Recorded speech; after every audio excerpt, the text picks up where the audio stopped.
श्री गौरी वक्त्रपद्मार्का श्रीविघ्नेशा गजानना उत्तिष्ठ सुरसम्पूज्या त्रैलोक्यं पालनं कुरु। श्री गौरी वक्त्रपद्मार्का श्रीविघ्नेशा गजानना उत्तिष्ठ सुरसम्पूज्या त्रैलोक्यं पालनं कुरु।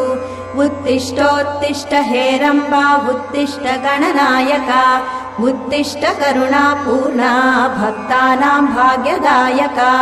उत्तिष्ठोत्तिष्ठ हेरम्बा उत्तिष्ठ गणनायका उत्तिष्ठ करुणापूर्णा भक्तानां भाग्यदायका। श्रीयाकुवाहन शिवात्मज दिव्यगात्रा श्रीभिन्नदन्तधनुजान्तक सूक्ष्मनेत्रा सर्वार्ति दुःख शमना फणिराजसूत्रा देवा गणेश्वर विभो तव सुप्रभातम्।